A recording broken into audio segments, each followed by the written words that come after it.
right. Hey, I'm so excited to have you both here today. We have Emily Nelson and Amber Zenith, the founders and creators of High Fitness.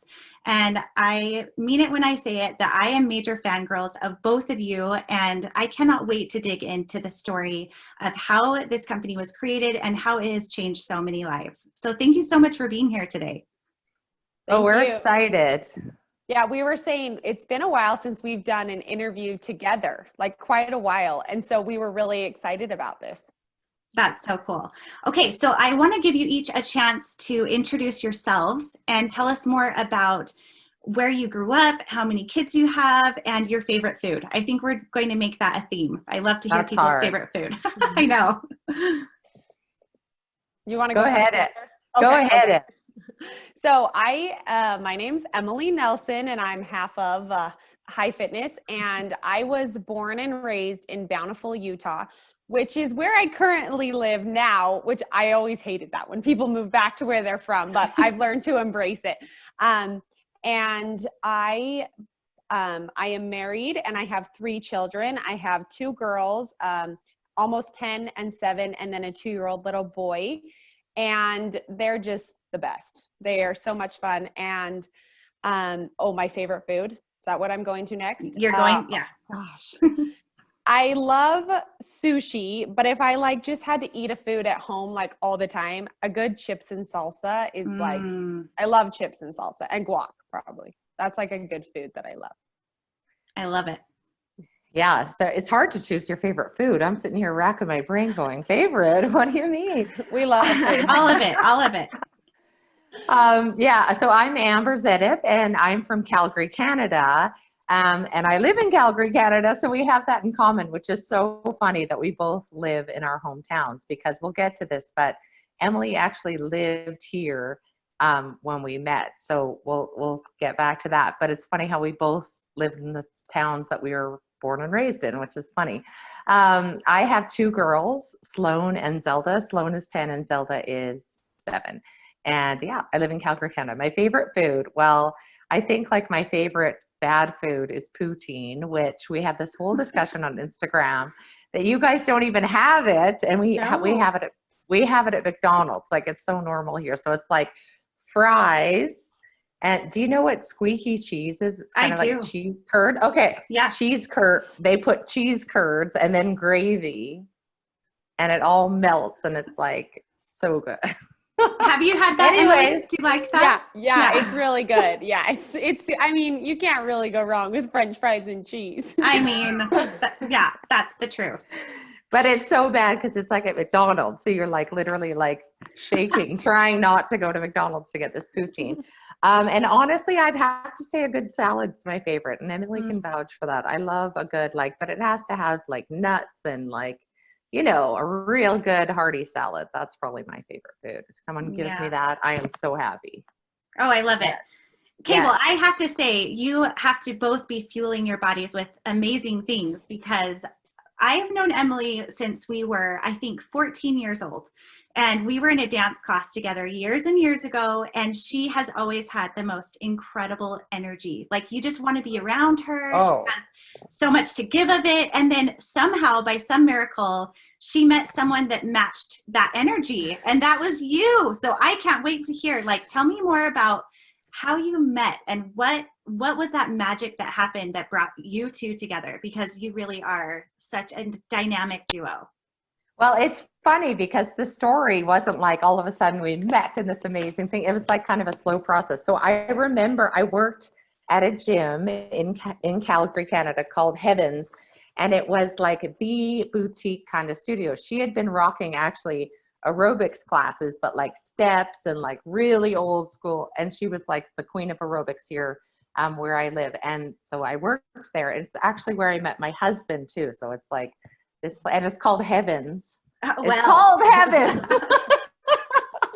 So literally good things are happening here, I got to tell you. So I remember when Emily and Hank walked in, it was yesterday, and he had this huge curly hair, and they looked like they were straight out of California. They should have had surfboards underneath their arms. They just looked fresh and tanned and young and fabulous. So I'm 8 years older than Emily. So, you know, they were fresh and that. And so they said, we're from Utah. And just by coincidence, my dad lives in Utah. So I said, oh, my dad lives in Utah. And I gave them the tour. So now, Emily, what's your perspective from this point Yeah. on? So you mentioned already that I'm kind of hyper. So this is I mean, hyper, I'm getting old now. Was fresh faced. I mean, that was a long time ago, 10 plus years. Are we on like 12 years ago now? Who knows? Okay. Yeah. No, longer than that. It was 16 years ago, what she's talking about. 2006, 7. Isn't that 13 years ago? Yeah. Yeah. Oh my gosh. Nuts. I know. So I was a lot more fresh faced, but I've always been like, had a lot of energy. So we moved to Calgary, and literally the first day we're there, in fact, my dad was still there, like helping us move in. And I was like, I've got to find a gym. And they're like, okay. And I'm just like, I got to find a gym. Not so much like I was worried about working out, but I have known since forever that a gym is where you find a community, right? Like working out with people. I love group fitness. I love it. So I was just like, let's find a gym. So literally we walk into this gym. She's like, my dad's from Utah. I can picture exactly where we were too. And I just remember, and then they gave me the price of the membership, and I was all, here we are, like newly married, just uprooted our entire lives to another country. We don't got a lot of money. And the memberships were like $120 a month, which nowadays with like, you know, F45s, Orange Theories, like boutique gyms, that is more, it can happen like CrossFit here. But when I had moved there in 2007, it was like $9.99 at the Gold's Gym. Like that's what you paid. Yes. So I was like, okay, this isn't going to happen. So somehow they gave me a free week, and I weaseled my way into classes and then weaseled my way into getting a job there. Don't tell anyone. I mean, this is going on a podcast, but I didn't have a work visa yet. But I was just like, yeah, sure. I'll work the front desk. I'll wake up at 4:30 in the morning. And so we ended up working together at Heavens. I mean, I'm her wife. He's her husband. We all met there. But we started working there. And so I went from working just like a desk job to actually taking over for the fitness director and doing that. And she worked in marketing and memberships and all these things. And so we just, like we said, we were totally different backgrounds. She's 8 years older, but we always had this connection, and it really happened where we got a more connection as we ended up getting pregnant with our oldest about the same time. But let me tell you, our pregnancies, remember how she said she likes salad?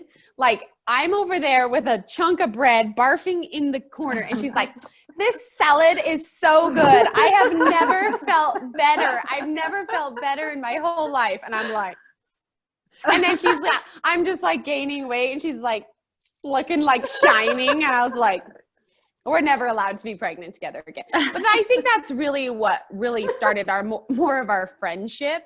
But it wasn't until I moved back to Utah. Well, I should say, you can say about how, you know, I inspired you to try something new. But when I moved back to Utah, we kept in touch. And it was actually when I was back here, after that is when I started. But you can tell about how I have you do dance fitness. Yeah. So in my defense about the whole pregnancy, I have colitis. So when you're pregnant, your immune system kind of shuts down so that it doesn't like attack. So but yes, I have amazing pregnancies because I'm usually like doubled over in pain, but I felt good. So I'm eating salad, living my best life.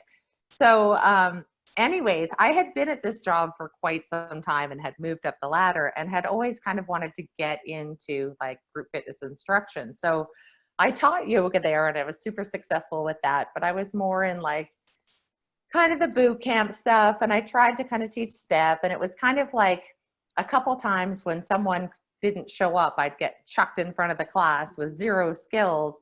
And then you kind of get labeled as like a bad instructor, and then you never get time slots. Do you know what I mean? So I really wasn't finding a place, and I was bummed about it. Like I couldn't figure out how I could get into this group fitness. I really wanted to teach. Like I knew that was something that I really wanted to do, but I had been a bit beaten down over the years. Like, so here comes Emily, fresh and fabulous. She picks up any format like this, dancing around that step like you've never seen, doing the Elvis and the sailor and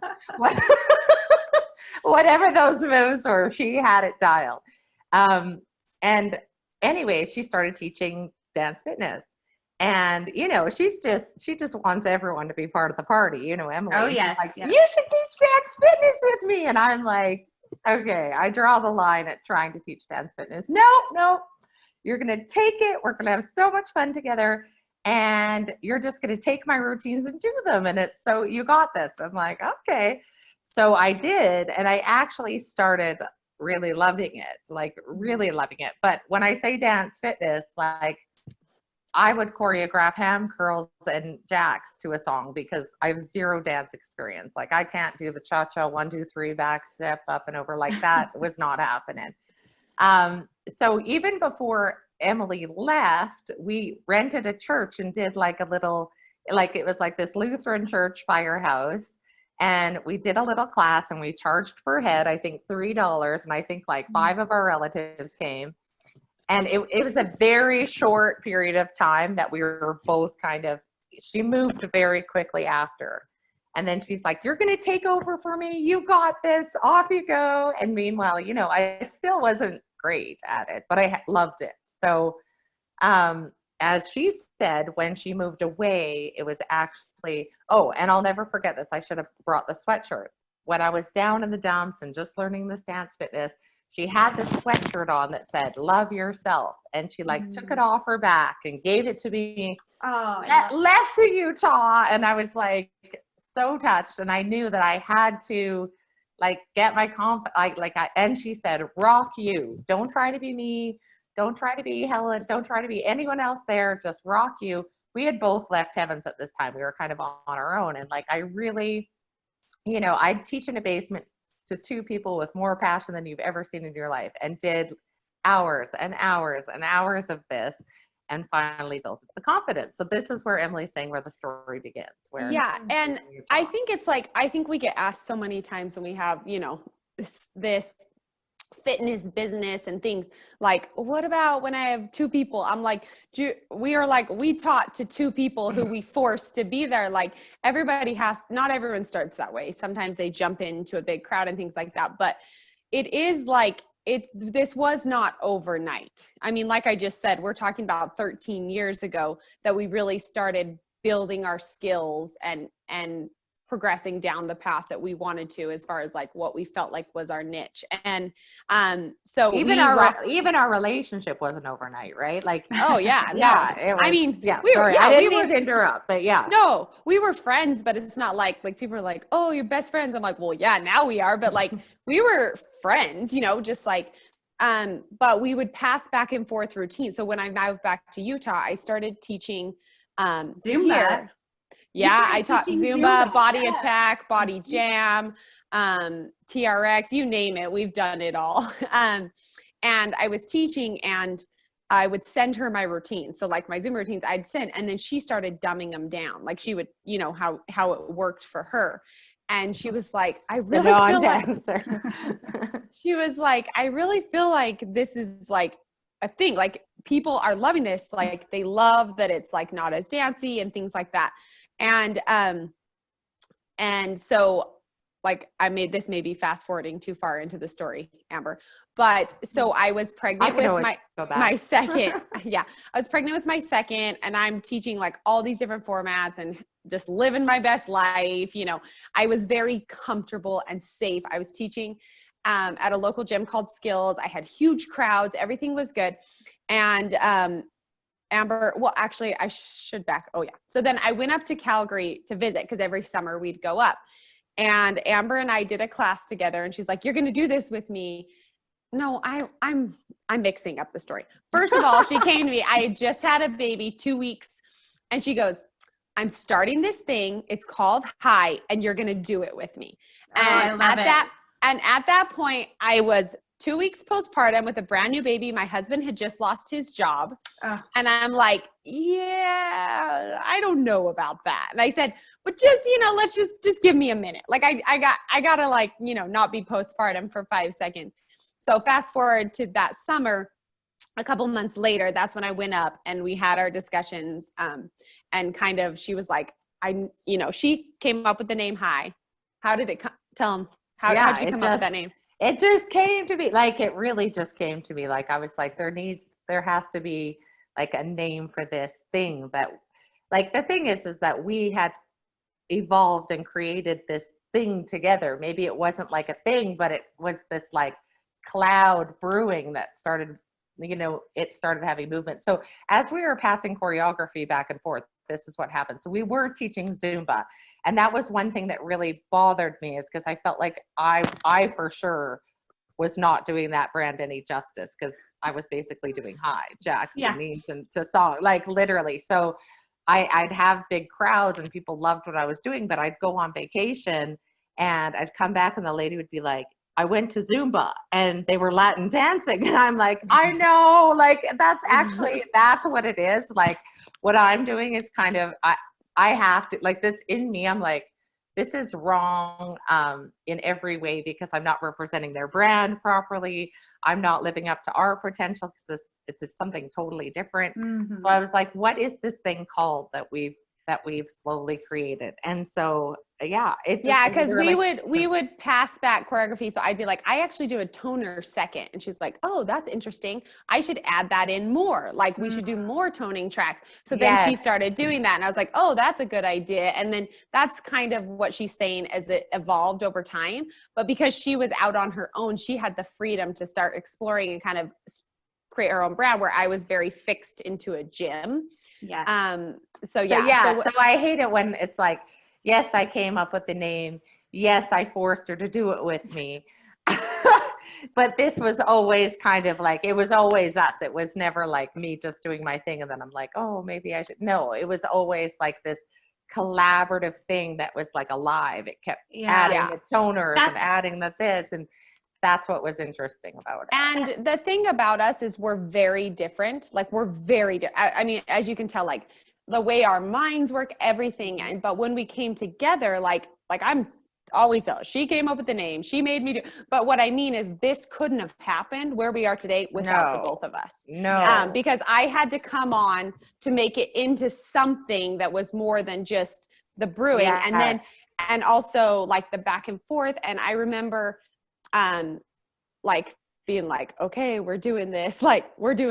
You know, my husband was in, her husband was in. And I'll tell you, being a woman, mother, business owner, if you do not have the support from your spouse, it is going to be an uphill battle, because it's already an uphill battle. It's probably one of the hardest things you could ever tackle. But when you have supportive spouses like Zach and Hank, I mean, your battle just went downhill, because they're cheering you on when you doubt yourself. They're telling you it's worth it. They're sacrificing their careers, their things to support you. And so it was the whole family thing. All four of us had to be like, we're like, let's do this. We're going in like immediately. And I told everybody home, I'm no longer teaching these formats. I'm doing, and they're like, what's going on? What's going on? I'm like, this is what's happening. Like, we are going all in. And there was not 1 second of, once we said it, like hesitation. And people always said from the beginning, 50-50 businesses never work. 50-50 business. It's like, literally, it gets better with time. But I will say one thing that's helped us with that is we have from day one, we've had such a mutual respect for one another. And we've also had one single vision. And it's the same. So as different as we were, our vision for the company and what it would be and what it was going to become was the same. We've never strayed. And we've had people do this, don't do this. Like, try to say that the name was too edgy, the And we were like, nope. And as long as we're on the same page and we respect each other more than the business, like, I'd rather literally walk away from the entire thing than ever hurt or offend her. It's worked really good. I know that not everybody can do it, and money gets scary and things like that, but we truly have, since day one, a mutual respect for one another that has really helped us succeed. And I love that so much. Yeah. Oh, it's so true. Like, we would way rather say, oh, do what you think, than like upset each other. And what we do is we go with whoever's more passionate. Like, if I'm like, I really feel strongly about this, it's like, I really could care less, or vice versa, then that's what we do. In regards to building the business too, just like mentioning Hank and Zach, I mean, Zach's been here for me 100% with the kids in this, but Hank's actually pushed us in ways with the business that I don't think we would have ever done without his help. He's been huge with like, for example, when we started, he's like, you need a marketing branding team to clean up your brand and get a style guide and this. And we're like, what? And he's like, $10,000. So we're like, heck no, we don't have that kind of money. He's like, yes, you do. You can't afford not to. Like, he always leveled us up to make us like a professional company instead of like a Joe Schmo from, amateur. And one thing, Camille, is that we have self-funded this from the ground up. We have not had one investor, not one loan. It was literally, we taught classes in the beginning. We saved our money, paid off monthly, literally from teaching high, to pay off like websites, marketing, all those things. We haven't taken one loan or one investor. And we almost caved with some things we were doing this past year, and then we're like, nope, we did it, we don't have to. So that's been really just like fulfilling for us, because half the time we're like, we don't know what the crap we're doing, and then we're like, okay, wait, we're okay. Yeah, I love that so much. So I want to because I am familiar with it, what I love about high fitness so much is that it's an awesome outlet for people who have had a dance history like myself, but it's not so choreographed that others can't pick it up and do it and be able to be just as capable as someone who has danced in the past. So I'm curious, what has been one of the biggest benefits of merging those two so that it applies to everyone? Yeah, I guess we didn't even say what high was, did we? We haven't said that yet. That's okay. That's okay. So basically, when we joined forces and we're like, we're doing this, our goal was, we had taught all these different formats, right? Like, we'd been down the really dancey route. We'd done the boot camp. We'd done the this, that. We were like, we want to take the best of the things that we love and is the best workout, but it has to be fun. Like, we want this workout to be as fun as it is a good workout. We knew we wanted it to be body weight, because you don't want to deal with equipment and things like that. But at the end of the day, we were like, what's the most effective thing, but what will bring people coming back for more? And that's what it is. It's, number one, pushing yourself out of a comfort zone, right? Like, you have to get uncomfortable in order to get those happy endorphins, which is what you were saying. It's such an outlet for women, men, people going through hard times. Like, talk about this quarantine, which I'm sure we'll get to. Like, people were literally living for it because they needed those endorphins, right? Like, we live for those. So we needed to create a workout that created those, high endorphins, make you that high feeling. But at the same time, we wanted to scale it back. And we were like, why is nobody simplifying it? At the time in the market, Amber and I went to all these fitness conventions, and we're like, it's either straight CrossFit boot camp, and things have changed. Uh-oh, we lost her. Hopefully she'll get back on. Yeah, let's just pause for 1 second while she hops back in. We'll get you back on that spot that you were talking about. Yeah, that's fine.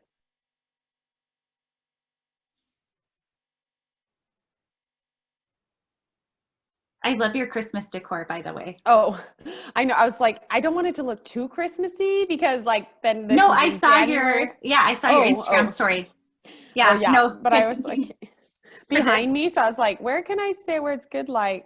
Let me text. That was funny. There she is. No worries. I'm back. Yay, Sorry. she's back. Okay, I'll just pause. Yeah, you were saying. Yeah, there were all these extremes. Yeah. So we would go to all these fitness conventions, and we're like, why is nobody simplifying the choreography? Like, you had your extremes, right? You had your boot camps, your CrossFit, things like that. And then you had your Bollywood, your Zumba, your Latin, all these things. And we're like, why is nobody simplifying it? Like, this is key, because we always said, if we had a dime for everybody that said, I can't dance, even coming to high, which is what we're like, we'd be rich already. We wouldn't have to be, because people, it is such a barrier. So while these big brand names are so much bigger than us and have this reach, people felt a barrier because of the complexity of the movement. They're like, they just want to have a good time, but also get a good workout. And as mothers, we're like, get in, get out, 1 hour. I don't have 3 hours for the gym. I don't want to deal with all this stuff. And so and you can elaborate on that, Amber. Well, I was basically like the bottom of the barrel. So if I can't do it, we are not doing it. Like, because I have no dance. Which is good to have that yin and yang, so that you that's great. It is. I'd be like, heck no, I can't. Like, my brain. So that was the thing, is she'd add the flair, and I'd take it down to this to the, you know, the worst case scenario participant. Basically, it's like, if I can do it, pretty much I mean, of course, I've gotten more and more rhythm as we've done this for 10 years, but I didn't dance. I was more of like an athlete. So, you know, it's great. It is great. It is so fun. And even music choices and having we are the yin and yang. Like, we really, really are. Like, it's so different, but it works together so well that's how we blended the two together. Plus our aerobics background. So we taught at this gym with this like 80s aerobic icon. We did Zumba forever, which we saw the like, there's so many great things about Zumba. Like, we think it's awesome, you know, but we're a different, completely different format, but they're the most amazing Latin dance format there is. Like, we did learn a lot about the community and like different things from them. So we just like different pockets of these different elements. Like, it really was the perfect storm. I don't think, like, I believe in like the universe or whatever, things coming together. I do believe that it was something that was meant to happen, just based on all these little things coming together, like Emily moving to Calgary, my dad being from Utah, us too. Like, it is some crazy things that brought it together. A bit of luck as well as skill, I'd say. We can't take all the credit. Like, the timing was impeccable. It really was.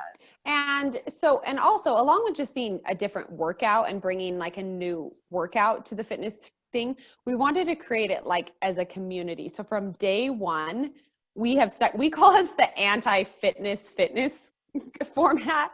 We're like, yeah, just come as you are. You don't need to lose weight. Like, it doesn't matter what you look like. Like, honestly, since day one, 6 years ago.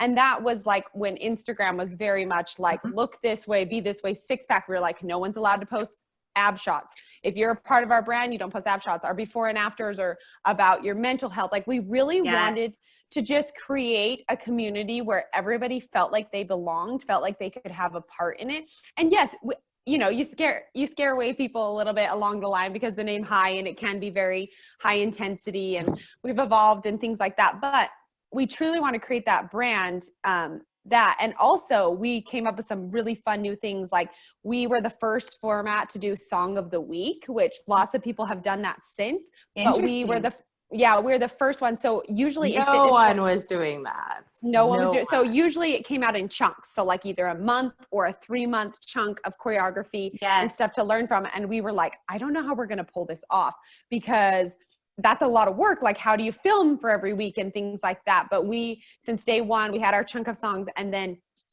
every week we do at least one new High Song of the Week. And so that was one of our things that we kind of paved the way for in the fitness industry. And it's been fun. So like, we tried to add more. It's more than just the fitness. It's just like a whole new culture.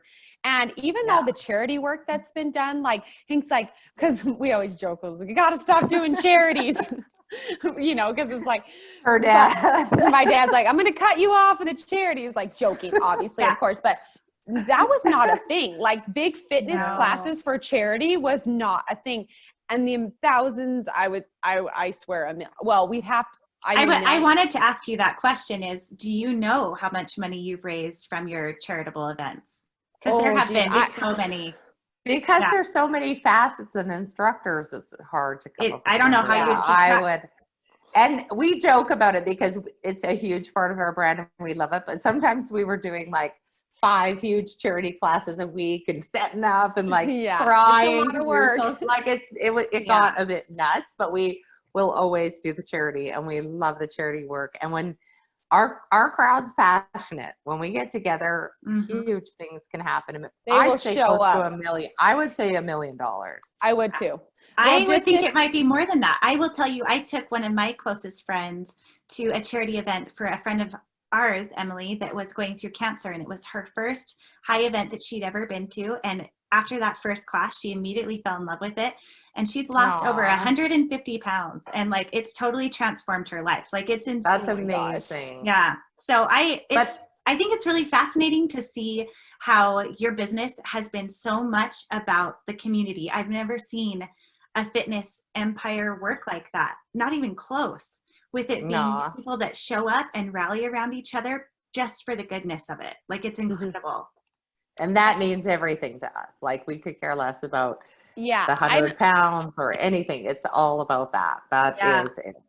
And I don't think we ever expected that. I would say that's been like, we knew we wanted to create a culture and a community because we're a subscription business, and what keeps people around is that community feeling, right?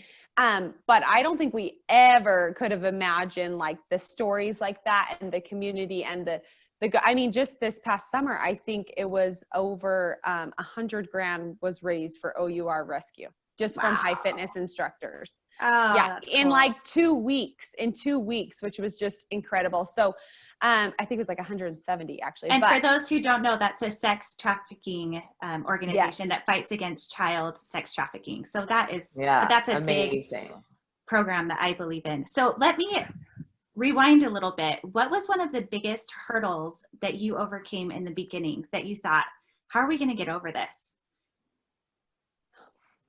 I think our kids, like Emily missed her 2 daughters' lives, and I missed my 2 daughters' lives. Her son, she's getting because of COVID. She probably wouldn't have otherwise. But that was a hurdle. Like I would bawl, like it was hard. I would bawl, like I would bawl. I'd have to leave for days. We're in 2 different countries. This wasn't hours. This was Days. often and days. That was the biggest hurdle for me. Well, because we you? did everything in the beginning, right? From the back end of the website to the emails to the training, every training. So we traveled to trainings, we traveled to each other, every news thing, so it was just the 2 of us. And since then we've grown to an amazing team that levels us up by millions things we couldn't do. But so I would say the biggest thing is, yes, I think learning to be a mother and a business owner, when in my mind, I never wanted to be an entrepreneur. I'm always like, it just happenstance. Whereas my husband always wanted to be an entrepreneur. So I'm always like, how did this happen? So that's really, really hard. I also think it was hard to prove yourself in the industry. You were always getting shot down by people. Just being like, because when we started this, nobody just started a fitness brand. Like that was not a thing. There were only the big players, the Les Mills, the Zumba, the TRX, the Taibo, the Beachbody. There were now with Instagram and social media, there's a lot of different brands that have popped up. But almost 7 years ago, that was not a thing. And so people were just like, who do you think you are? Like, and it was mostly the people that were the closest to me and like my work camaraderie that was like, okay. And they didn't take, all of a sudden it's like spreading though. And it's in these different areas and they're still like, I don't know. And I'm like, there's gyms in, Arizona loving this. Why can't you accept? So I think, like the hardest hurdles for me were getting over just like, the mom business, like finding that and leaving them. And then also just, trying to prove yourself in the industry. So and being in 2 different countries. Yeah. We still hurdle that. Let's talk about that, because I've been a part of partnerships where we've been in different states, and even being in different cities is difficult. So how in the world have you managed to have such an incredible partnership being in 2 different countries, which starting out, I mean, starting a fitness company, being able to start in two countries at the same time, like how cool is that? But how do you manage that? Like that seems like such a big hurdle. I think it was actually a blessing for many reasons. Because we had different influences. So like you bring forward different exciting ideas. Of course, we started 2 pockets at the same time instead of just 1, right? That adds. But it's hard, but it's always seemed pretty natural just to because we don't know anything different. I think it's, it's like, it's all we know. But I do think there's been more blessings than negatives. The hardest part is when I'm like, I just need you here. Yeah, I know.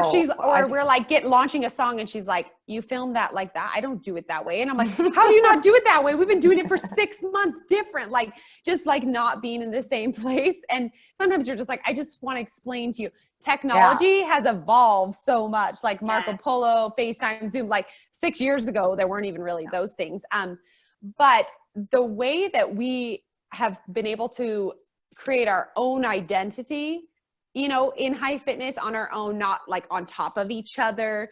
We truly like can celebrate each other's successes, failures, like be there to cry on when she's crying about something that's affected her, that I'm like, usually if she's having a bad day, I'm having a good day. Literally this week that happened.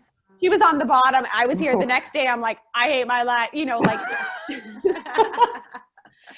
Yeah, no, it is. We are like so opposite that even like literally it's, and I start garage band and she's putting on pom-poms, and like we really do have different identities, which is a beautiful thing. It's so beautiful. But as we got, you know, grew and had a little more monetary, we were able to fly to see each other. At least it was like at least every 3 months, then was every other month up until COVID, which we have not seen each other now. I think we're going on 9 months.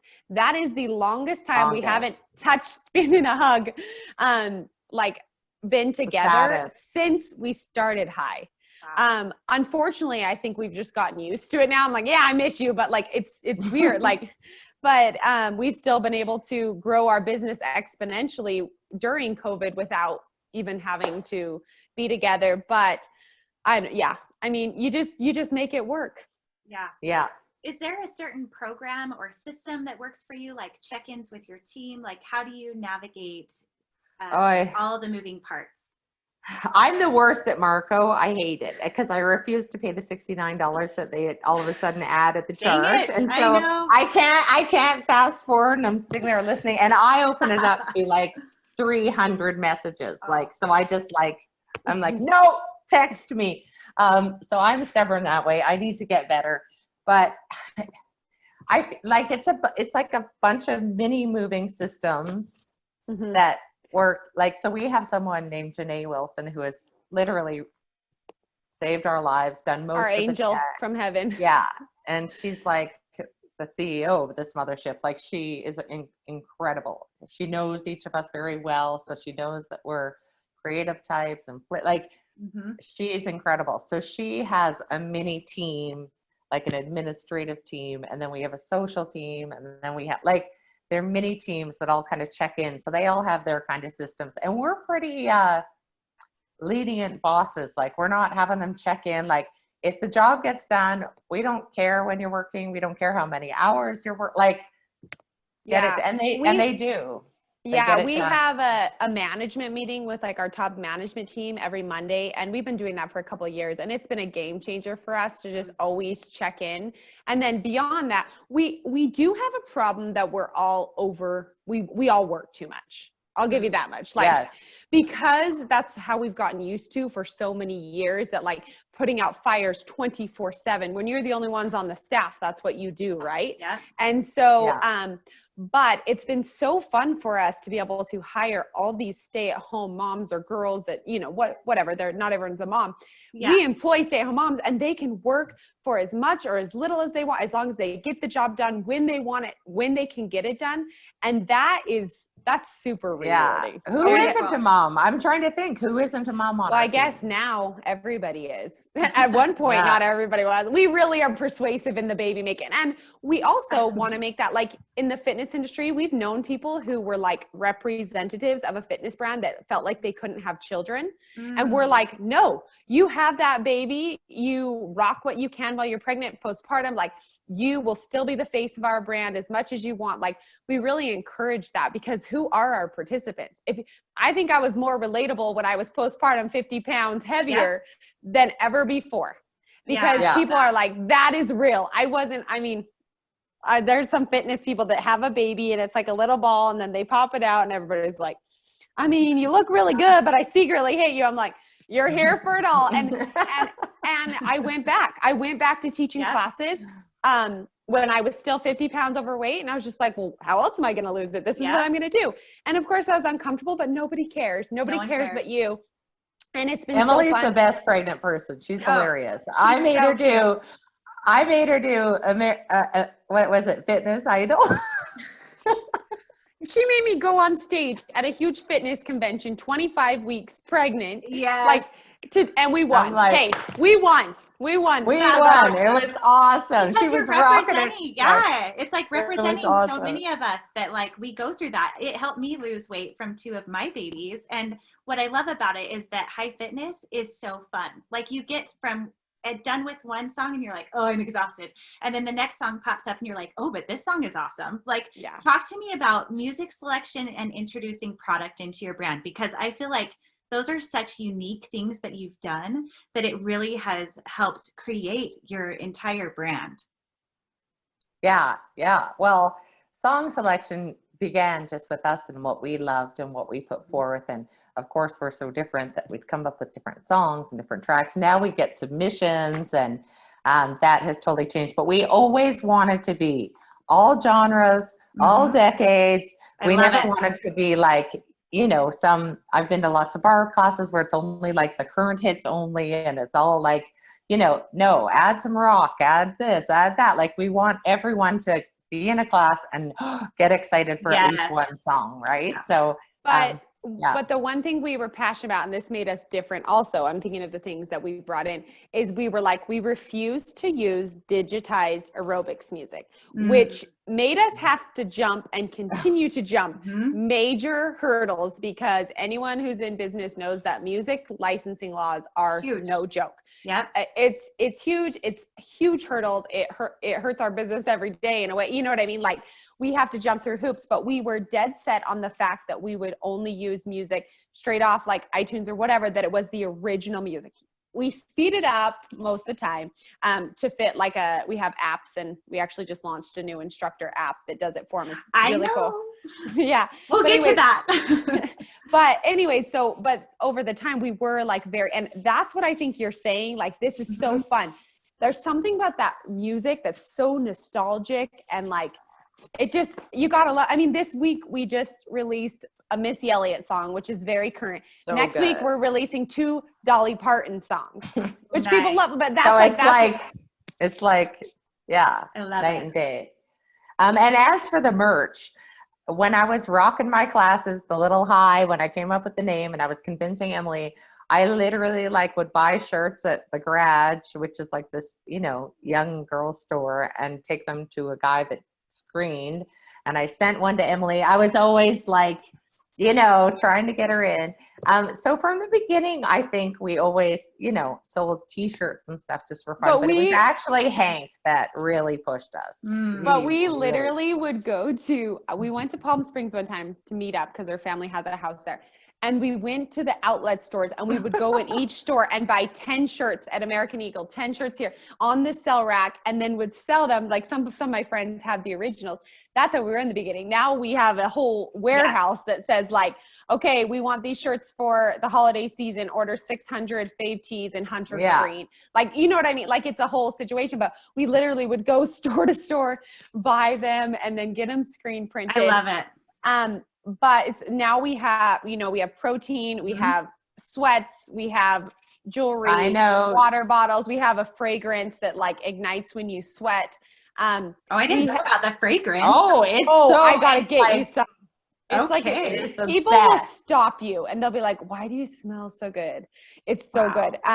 So we have all these things, but the thing that's really cool about it is we just have such a community. Like we talked about, we have a captive audience and a community. We always say, if we had to just sell merch, like that would be so stressful, but we have this audience who loves high fitness so much that's like, you put something out, it goes. And we've tried to do like cool things without the logo. Like, we've done a bag that we both love, and they didn't sell as well. People wanted to say hi, which is huge. Yeah. Which is huge. It's for us. Yeah, it's a big deal. I think it's so much because it's not what the product is, it's the community and what they feel when they think about being a part of that. And that's what they're buying. It's that feeling of knowing that they have, I love that all of your music is so empowering for women, and that it feels so, it's funny because every time I hear the song Started from the Bottom, Now We're Here, I think of one of my faves. Yeah, I know, it's one of my faves too. And like, I love that you really have taken this idea and this community and just exploded it into something that people want to buy, they want to wear it. Is that something that transformed the profitability of your business? Do you feel like introducing products really helped you in that area? It definitely solidified the brand, but Okay. it's expensive. Like I feel sorry for people that just do a product because it's so expensive to manufacture and it comes back not right and you're like ready to cry. Like it adds a lot of problems. I mean, Interesting. it adds profits, small profits, but it adds a lot of work. And we've gotten better at what works and what doesn't to kind of up those profits and, you know, additional revenue. But yeah, it's definitely like an ebb and flow, like where I was like, should we do that? Should we not? And I think we've gotten in a good rhythm of what works now so that our profitability has gone up. But when people think we're just like making money off the apparel, believe me, it's taken a long time and we try to do it for the best price we can while still making it worth it. Because it all seems great till the bill comes in and then you're like, oh, trust me. My sister and I started a merchandise company and we actually were shipping coats from China and it was such a nightmare because it got held up in customs and it was and we have the Canadian, it's a lot of work. Yeah. So I get it. Like I've been there and your facility is on stateside, right? I mean, we've manufactured some things overseas, but what we found for that is a lot of times the headache is not worth the extra profit because we'll be like, we're going to launch these sweats apparently a year from now. Like that's, and like say that whatever you're doing, and we're such like a song of the week. It's now we're doing this, that when we're not good at like the year timeline. So we found that just like, you know, going local, and that has proved to be more successful for us. We're like squirrel, like no one but Janae could keep up with us. So we can't even keep up with ourselves. It's so nuts sometimes. The ideas are flying. Yeah, I love it. So can you think of a moment, and this is probably different for each of you, but when was a moment when you thought, we've made it? Like we're doing this, this is happening. Like what was a moment like that for you where it really felt transformative from like this major crawl up a hill to like, okay, we're on a little bit of a peak where we can see that this is happening? I think we're just getting to the point where we feel like, okay, this is people would have said a while. Okay, so I have two moments and it depends. Like in the beginning for me, I remember one Thanksgiving, because I always travel for Thanksgiving, right? Like I'm never home. People are always like, you want to do a Thanksgiving class? And I'm like, no. So I'm trying to think, like this is probably 4 years ago. So we were 2 or 3 years in, and I went to visit my brother for Thanksgiving. And I was in this small cabin in the woods, not rocking Thanksgiving morning, not rocking a high class. And I pulled up my social media and it was 300-person high class here, 100-person high class here, this city, this city, this city. And here I am sitting in this cabin. And I have chills. I remember thinking, holy cow, like all of this is running and like I have nothing to do with it. I mean, you know what I mean? But like I'm not there making the class happen, bringing the people. Like it was these huge events that like we literally aren't doing, these our instructors and all of that. So that's one moment for me, like in the beginning. And then I think during COVID, when we literally, the first 6 days when the world got shut down were probably some of the hardest, because people are like, what are you going to do? What are you going to do? And we had no music licensing to do anything online, nothing. And I ended up buying music off, this girl who did it, and literally throwing together, like my thought that we threw up that YouTube so fast, like literally these people I called and I said, meet me at the studio in 5 minutes. Like that's how they didn't get practice, nothing. And we loaded that up, and like the response and like the and just like people flocking, because now it was the biggest realization to us that people need this in their lives, not for the weight loss, not for that, but and that's what we've been preaching forever, is the mental game. Yes. People needed this so bad when you're just like locked down, and you can do it from home. It's not ideal. In class is much better, but like you don't need equipment, you don't need, you know what I mean? And you could do it. So those are 2 moments that I can think of, but. No, I love those, Em. Those are awesome. That's incredible. That's the thing about high, is that it's not about weight, it's the emotional weight. Mm-hmm.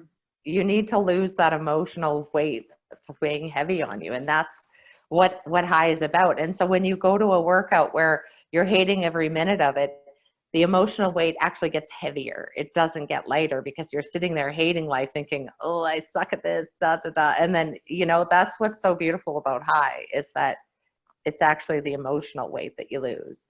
Okay, back to the real question. Sorry, I just thought of that. But that we've made it. Our convention was pretty spectacular. Like, Yeah. it was electric. Like it was. And the reason why I hesitate to say like that we've made it is because it's never been about Emily and I, you know, like it's way bigger than us. And we know that. We know that this is all because of all of the instructors and all of our staff, and because of like a higher power that's made this, like truly, it's not us just making it. It's like a real big, like Emily said, with all those classes running, it's like an entity on its own that has a life of itself at this point. So I think we've, I mean, if we were to stop today, I'd be pretty proud that we made so many women feel like they were enough. That's always been our goal. I love that. So tell me, what was it about this convention that really like give me a moment in your eyes? What was it about that convention that was like, whoa, this is really cool? Tell me more. It just like literally we opened the doors and the energy was just so light and just love in the air and fun and excitement. They're all coming in and they're taking pictures with each other, and just like they don't even know each other, but they just like all connected in ways like you've never, they were holding on to every moment of just like being in person with each other. And just like our classes, us being together, them being with us, learning with us, like, yeah, I actually watched, so we did this opening number. Our theme for our instructor convention last year was 90s, like 90s. And we did this like music mashup. And I was watching it last night and I almost like started crying thinking about like how magical it was. It was just this room of screaming women. There were some men, like just like that were there like wholeheartedly to support each other and us and everyone. And I think that's what she's saying too, is it's like, people were like, I don't even know you, but I love you, because it is this community. It's this community, and they could like be with people they'd never met that understood them on a level. And I know it sounds so dumb, just it's a group fitness, like you're a group fitness teacher or participant or whatever, but it's life-changing for so many people who lost themselves and now have found themselves through fitness. Yeah, I don't think that sounds crazy at all. Like I live it and breathe it, and I was so excited when I found out that we got to do high at home during this pandemic. I was like, yes!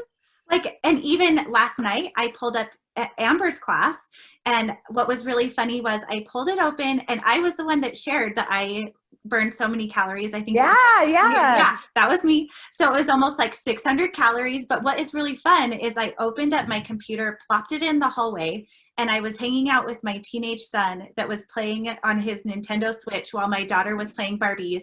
And I was right in there between them and getting my workout in. And it was funny because they'd pop up and do some squats with me, and then, oh, this really is hard, Mom, and like go back and do their thing. And I just love that it can be something that our kids can see us do, and that they can see that fitness is about mental health, and that it is about appreciating our bodies and what they're capable of, and giving them a thank you by working them out and making it fun and just enjoying that. So let's talk about that twist and turn into the epidemic. Like and your app coming up, like these are some big changes. So well, I grew up watching my mom do the 20-minute workout, and your story reminded me. And I knew even when I was 5 or 6 or however old I was that it was never about the workout. Like she felt cool. She got dressed up, and and the girl on the screen had the hair and the sweatband. And like, I think it gave my mom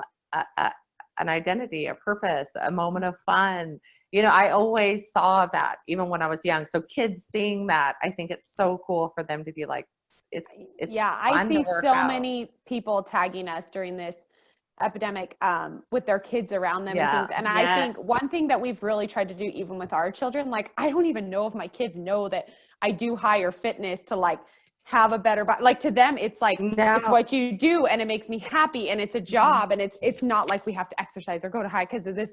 It's because it makes you happy. They know mom is in a much better mood when she gets her high on, you know, things like that. But, okay. So the pandemic has been a blessing and a curse and all the things, but we have done so much during it. We say November 30th is our D-Day for our second app launch. And we're like, can we take a breath? Then we're just not going to do anything till the new year, because during this, we've gone digital, which we can talk about. We've launched a new format called High Low, which is an addition to our current format, High, the original High, and also put out an app for our instructors, which is an incredible learning tool and has changed their game. And on November 30th, we're launching our High Fitness Live subscription and app. So all of this has happened since that, and it's been a lot. And those first weeks, like I said, it was 6 days, and people were crawling down our throats. Instructors were saying, are you going to charge me? Are you going to cancel? And that's all you said, like revenue-wise, like did your apparel. Our entire business is instructors' monthly payments. So if we were to say, we won't charge you, then we still have a full staff running. They're still producing content, still making routines. We're still doing this. We're still paying a full staff. We're still everything. So for us, we literally would fail. And so we said, you know, if you need to go on hold, go on hold. But like, we don't even know what's going to happen. This could be 2 weeks. You know, we didn't know what was going to happen. And so it was just so many things. And then people are saying, can I stream to my friends? Can I go live on Instagram? And we're just like, no, because for 5 years, probably 6 at this point, we had followed every music licensing law to a T. And how I explained it is, it's like, okay, say you're a big dog, okay? You're like Peloton and you break music licensing laws and you get sued. You can crawl yourself out of that. You got money, you got clout. On the flip side, say you're a personal trainer that's training people on Instagram and doing those lives. Nobody cares. But when you are a middleman and our community is so loud, like meaning like when we said they could stream on Zoom or whatever, when we got the proper, like it was like everybody knew. One lawsuit, we'd be gone. One music lawsuit, we're gone. We can't. And so we can't recover from that. And so we were trying to explain it, but people just were people are so used to that endorphins. And that's what they were, you know, my sister was like, I mean, I wasn't sleeping. I was doing 32 count aerobics. Yeah, she was doing 32. Doing like techno, and her whole family following my cheesy aerobics class that I posted, because we were all just so like, people just wanted something. And so I remember I was crying. We weren't sleeping because people were just so like upset. Like, we want to do high. And so through a lot of help with people, like I said earlier, we bought music to do the YouTube. We did 2 YouTube classes.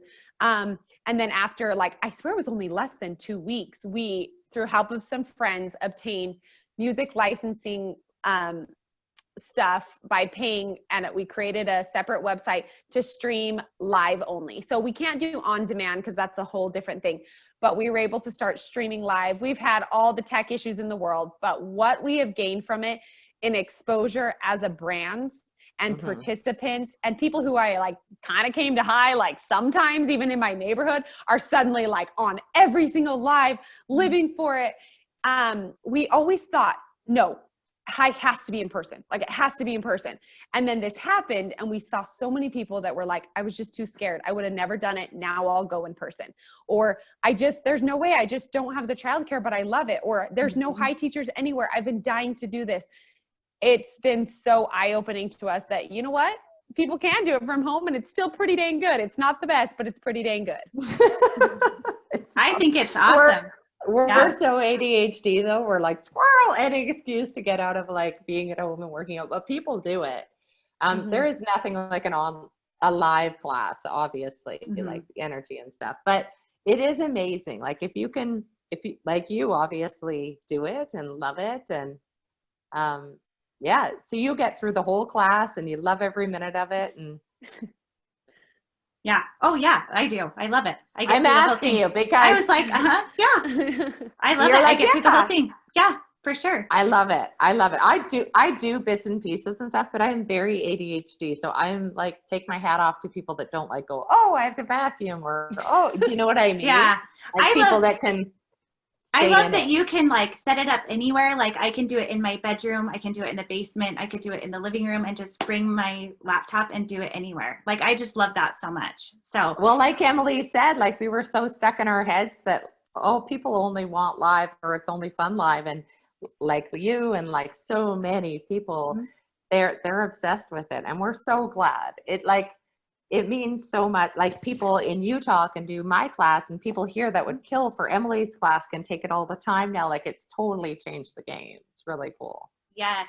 Yeah, so our plan to do free classes for like just, a little while expanded into like 8 months of free classes, which I know it seems like it's simple, but behind every class takes planning and work and setting up and tech issues. Like when we like film some of those, like with a group, like I spend hours going over stuff before we go live, coming up with the playlist. And so it's a lot of time and energy, but what we found is people are like, well, I'll pay for more. Like people want more.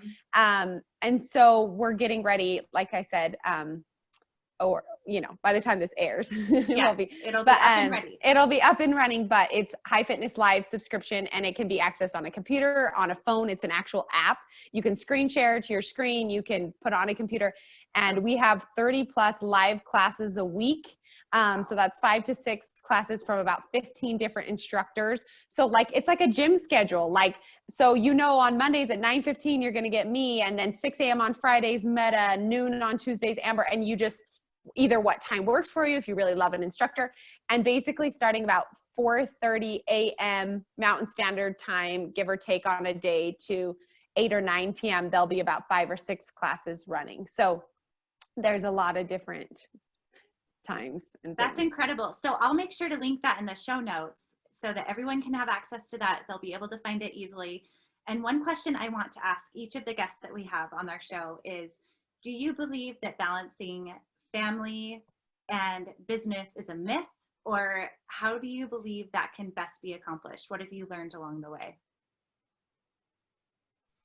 You want me to go first? Okay, you go. Sure, go ahead. No, you go in. I don't think balance exists. I don't think true balance exists. I think there's times when I'm more balanced and less balanced, and I've learned to accept that, which has been a very hard thing for me. I was raised in, an LDS community where the mom stayed home, she cooked and she did the things and she didn't work. And I am now the breadwinner of my family, and I work all the time, and I have for most of my children's life. So I think there's been times where I'm more balanced and less balanced. However, the blessings that have come to my family from seeing this kind of unconventional, like currently both me and my husband work from home. We get so much time with our children that he's like, it is a blessing every day in my life that I get to spend this much time with my children and be there. And I think that what they've gained from seeing us struggle and work and be entrepreneurs and be businesswomen is an asset to our daughters' lives and my son eventually. But I do think, and I think sometimes it gets out of whack and we have to be like, slap ourselves. Like I mentioned earlier, we're workaholics, and be like, dude, we've got friggin' 5 p.m. Like put your phone down, only if it's we're trying to be better. As we've gotten more people on staff, it's allowed us to do that. But I don't know. Some people, I've heard people who are excellent at balance and have more rules.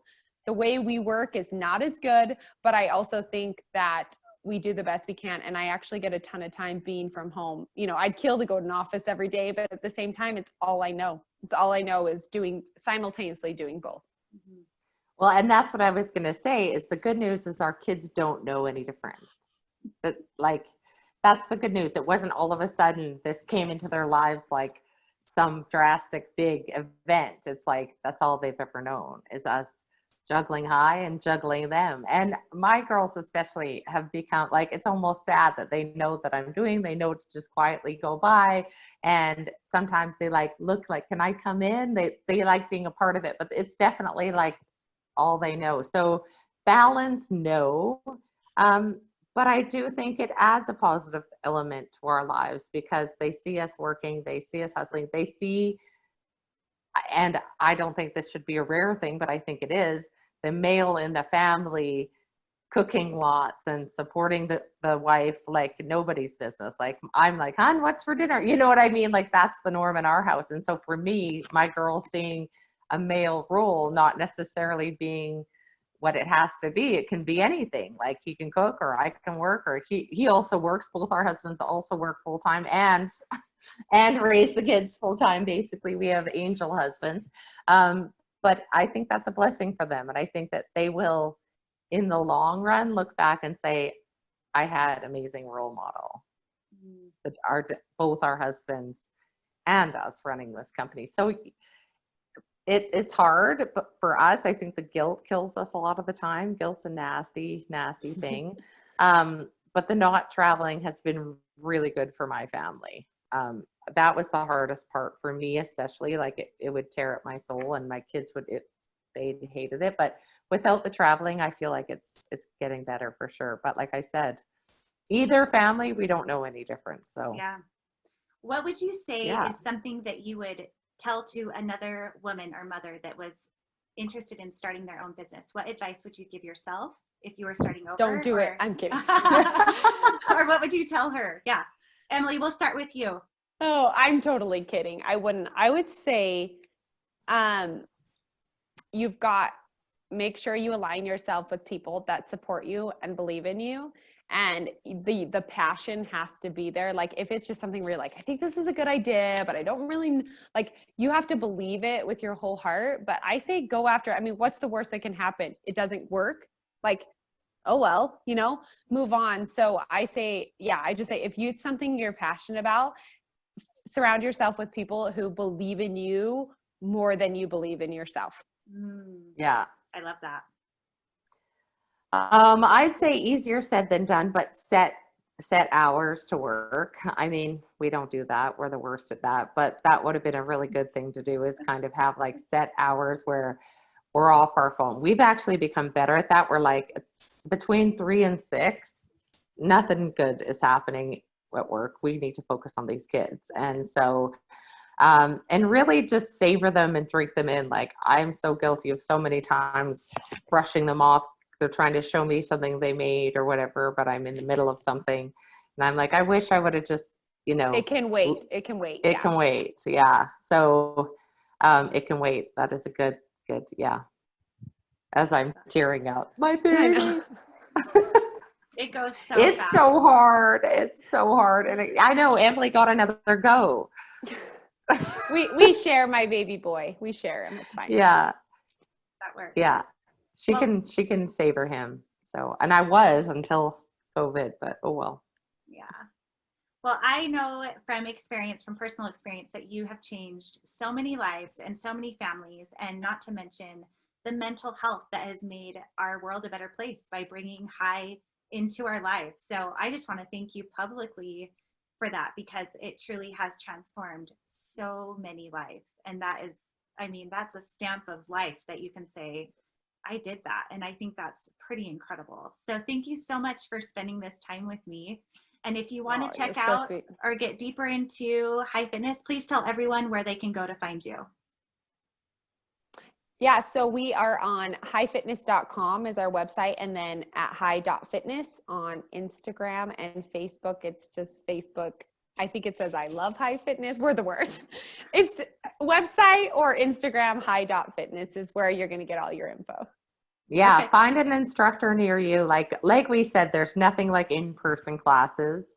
You know, the online stream's great when you're at home and stuff, but if you can find an instructor, great. But if not, or if you're intimidated, hop on. And we didn't mention our high-low. So if you're someone that does not want impact, don't think low means less fun or less intense, because you're going to get a great workout and you're going to have a blast, but it just doesn't have the impact. So I don't want to say that's a great place to start, because I love high-low and I love high as well. Like it's just a different format. But if there's an intimidation factor, high-low is an amazing, great format without the impact. So it's a great starting place if you're just getting started, and we'd love to have you. Awesome. Well, thank you so much for being here today. And we'll make sure to link. Thank you so much. Oh, you're so welcome. It's been such a joy. Okay. I'm going to stop recording here.